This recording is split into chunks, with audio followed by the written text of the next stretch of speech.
at a slate that's actually in my camera thing. Thank you. 3, 2, 1, and action. I'm very happy to say that we have the chance to talk to Bill Kortum again and ask a few more questions and update some of the information we included in the last interview. Bill, thank you for inviting us to your home, sharing your home with us today. It's been quite an afternoon. It has been, indeed. Yes. So, do you remember, from your perspective, how you first connected with Alan Cerroti and John Dunlap on the Sea Ranch issue? Well, they connected with us because we had just suffered the defeat of our local initiative to require access when property was divided along the Sonoma County coast. And so they sent us a letter and said we'd like to come over and hold a public hearing. And they arranged with the Board of Supervisors to have the hearing. So we arranged for a luncheon after that. And of course we testified at the hearing and had some really good talks at that luncheon. And at the end of it, they both asked us as Coast, because we've been around a while, if we couldn't find other coasts, you might say. That's California's organized require access to state tidelands, 2A coast. And see if they could put together some kind of coalition that would help them in the lobbying effort in Sacramento for the idea of a coastal commission. And of course, the idea of the commission surfaced again in that conversation. We didn't know they were up to that, but it's certainly been mentioned in the past during our battle on this access thing that the state did need something more than just local government to watch over the coastal resource of the state.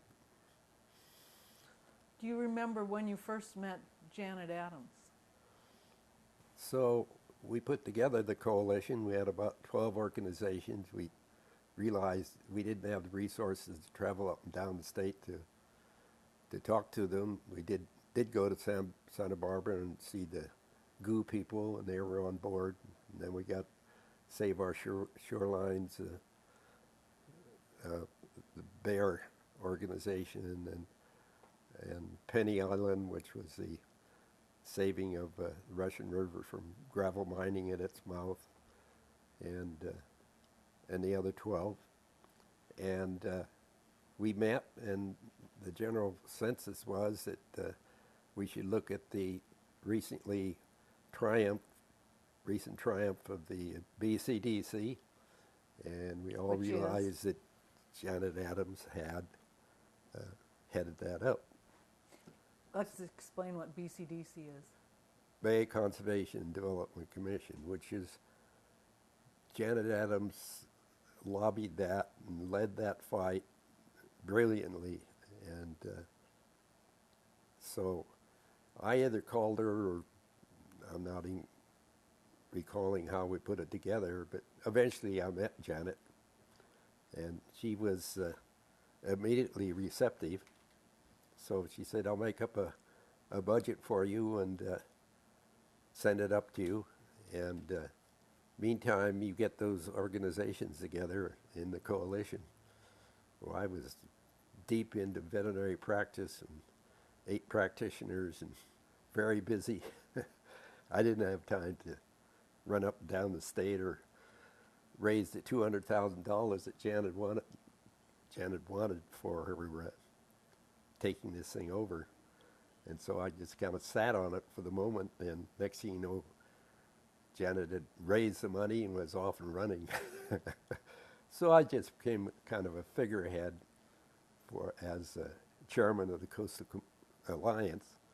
But she needed a Coastal Alliance icon, and she immediately developed a letterhead, had 110 organizations across the bottom. It took a third of the page just to impress the legislature with the huge spectrum of people, organizations I should say, interested in saving the coast.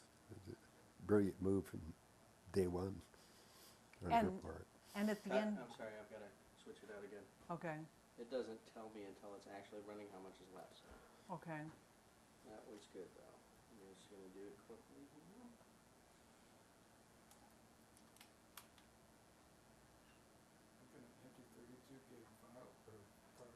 We got it. Where do you want me to start? Get some profit. I'm gonna- No, you finish your question, so Okay. you're fine, Bill. We're just gonna pick up right with that question, okay? And slate? Thank you. What I've read in the materials is that when Prop 20 passed, you had 700 organizations that supported its passage. Something like that. I forget my numbers. A remarkable achievement. Oh, it was a demonstration that we were ripe for this type of legislation, that there's an enormous interest in the coast, been building up for forever.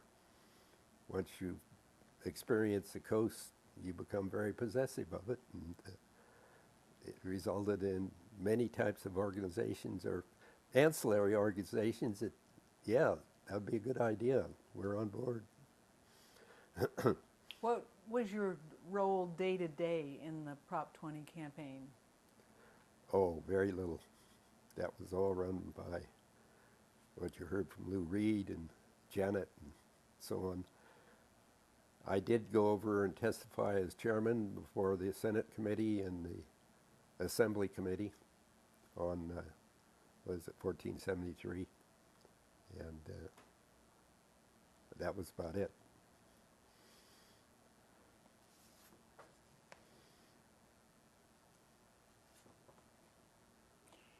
How do you I should have said that we had the coalition, and in '69 we testified in Sacramento for Alan and John's Cerroti Dunlap's first coastal bill, and then Janet on her own enlarged that 12-member organization into 110 organizations.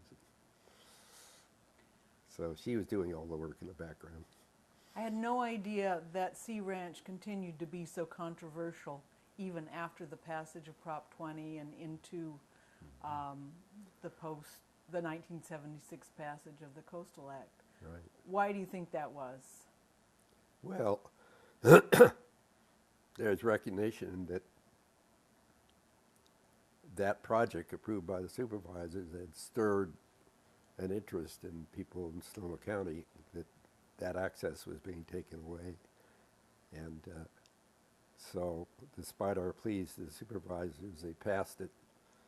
And so we turned to the initiative process and got plenty of signatures. That we had 44% more signatures than we needed, and turned those in.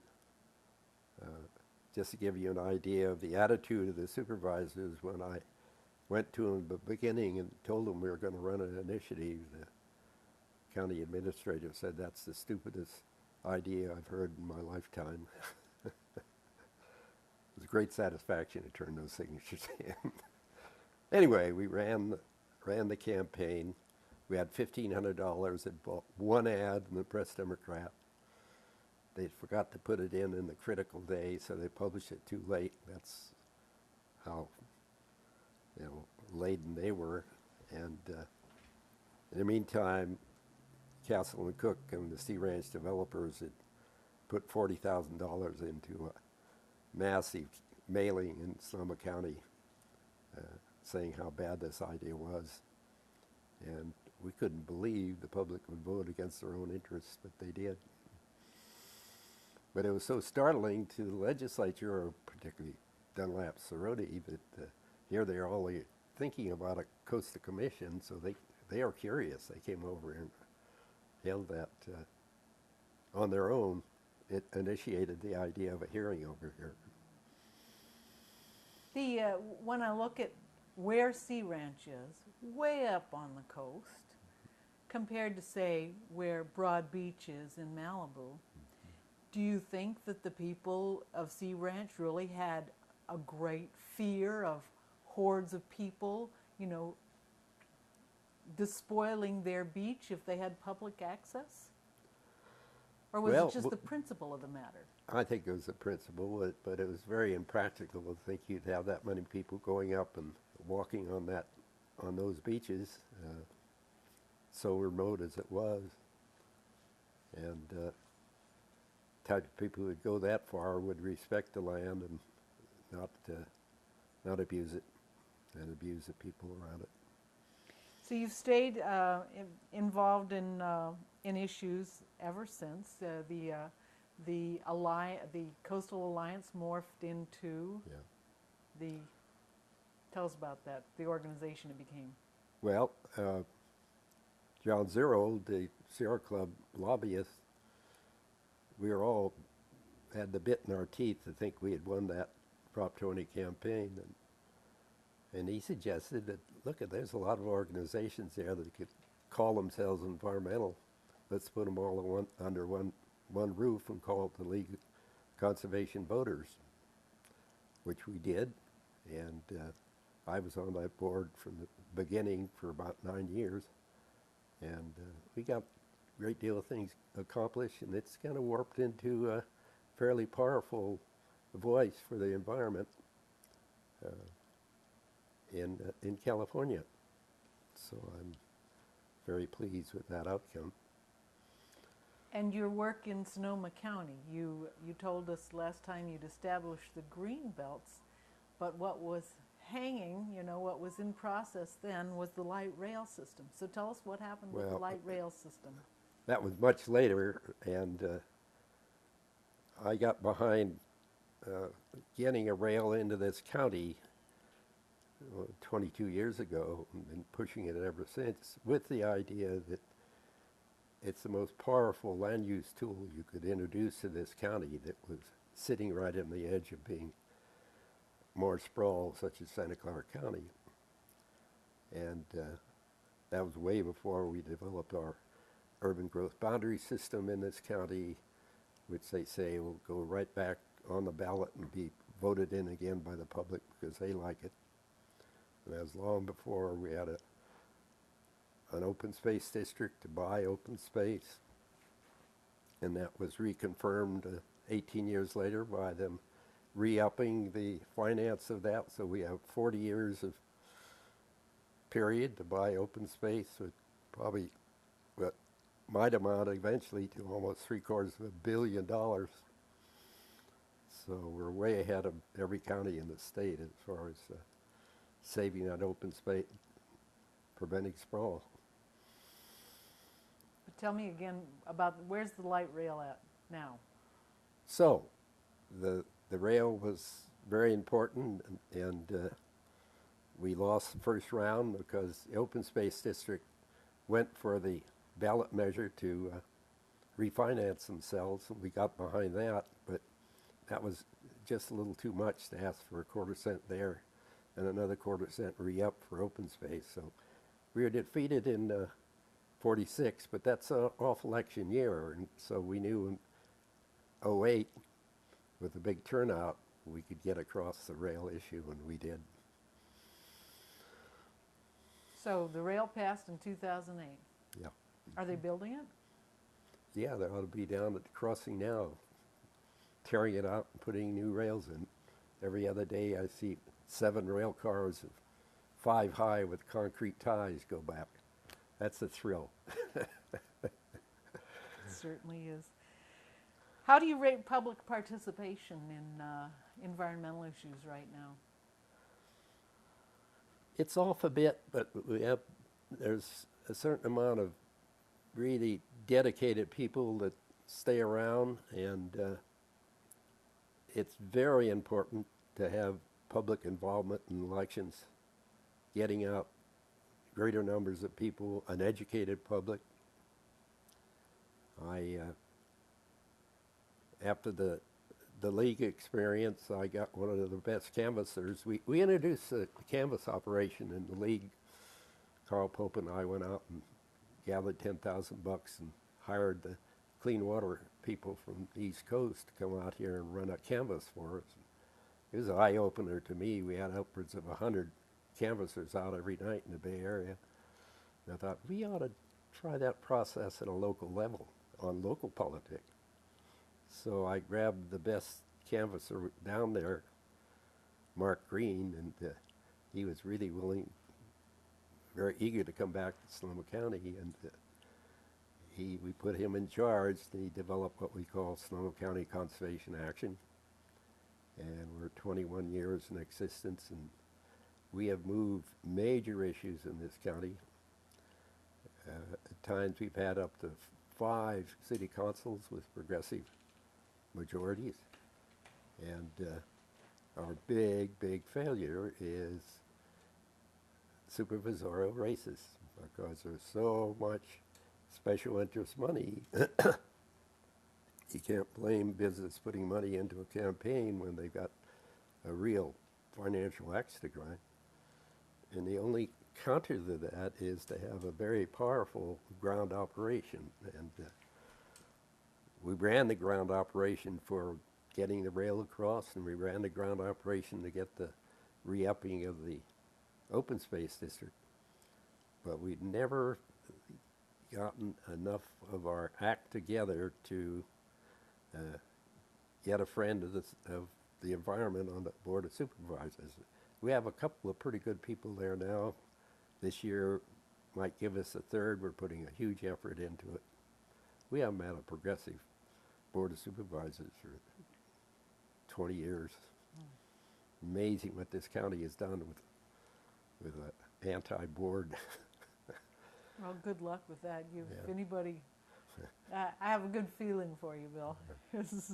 And lastly, what are your thoughts about being in the Coastal Commission, being in the post-Peter Douglas era?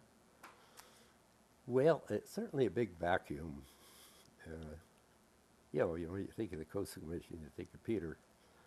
And, after the 20 was passed, we got to a few regional commissions, and pretty soon it became pretty time-consuming and lengthy, and a lot of us just lost interest in what was going on. We thought it was in good hands, and most of the time it was. But Peter had the spirit of that commission just ingrained in him, and it was such a pleasure to think he was down there winning these battles for us. So the new director is, we have high hopes for, because he was an understudy of Peter for 10 years. Tremendous background, and we think he'll cut a wide swath. Thank you again, Bill. Thanks for Okay. having us over. Yeah. Viewers, thank you for joining us. Could you tell her about your years of work on the Sonoma Land Trust and what you've done for the coast doing that? Sure. Tell us about the Sonoma Land Trust. We'll edit it back in. Well, in '72, a group of people over in the Sonoma Valley put together a land trust. Otto Teller, a well-to-do man in the valley, underwrote them and hired an executive director for him, Joan Vilms. But no other source of funding is way before the open space district. And they came to me a year later and asked me to be on the board, and I did. And then when I ran for supervisor, I dropped off the board, and but came back on it after I was through with the supervisor position, and after being recalled, and was on the board, I guess, 28 years or something like that. Boy, what I can see they're doing now with experienced leadership, it's just amazing. The activity, boy, that would have been a great joy to be on that board right now. But in those days, every one of the board members was an activist with ideas and so on, and that's more my cup of tea. And now it's pretty much a group of people that are capable of keeping the institution going financially, and so I'd be kind of bored. But the land trust did an enormous amount in preparing this public to put in an open space district. They'd never heard of a conservation easement. They knew nothing about government buying land or saving agriculture. And we were constantly working on it, not knowing we were doing it, and educating the public. So when the proposal came along for a land trust, the land trust couldn't get into the political process, but every member of the land trust was out there fighting to get that piece of legislation passed to have a open space district and the finance to keep it going. So in a way, that's a major accomplishment of the land trust to get this county prepared for having an open space district. But in the meantime, I think we're up to 24,000 acres or something protected, and when you consider that's done with a lot of it outside money and conservancy money and so on, it's always a pleasure to think they're using conservancy money, because conservancy was, of course, an offshoot of the commission. When the legislature went back and made the commission a permanent entity, they also saw fit to create the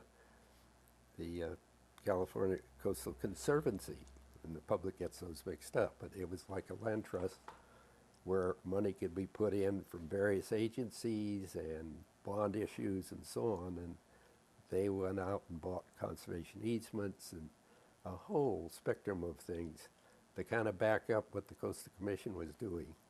So the two work in partnership. They're always kind of at odds, but the overall picture, it's a perfect partnership. And so a lot of conservancy money has come to Sonoma County because we had open space funds to match theirs. So the other counties are criticizing us, but we say, hey, look, at pass an open space district, you'll get more money. And that's what's happened here. Well, you can certainly see the difference between, say, Los Angeles and Orange counties and Napa, Sonoma Right. counties, relate, in conjunction with San Francisco and East Bay, Yeah. that you do have an area that's close by where you can raise food for that population and Right. create a place where people can recreate and enjoy. In a way, that's what drove me. In large animal practice, I was all over this county going on calls and so on, out in that particularly West Sonoma County, great open space, very few man-made structures, and just well worth a life's work to see that preserved. It's, yeah. Well, we had the pleasure of talking to Phyllis Faber about the Marin Agricultural Land Trust too, and Oh, yes. Yeah, here's I'll to say. you. Here's to you both. Right. Lou, you were on the land trust for how long? Oh, probably 15 years. Wow, that long. Wow, good. Okay, I guess we'll 3, 2, 1, stop your recorder.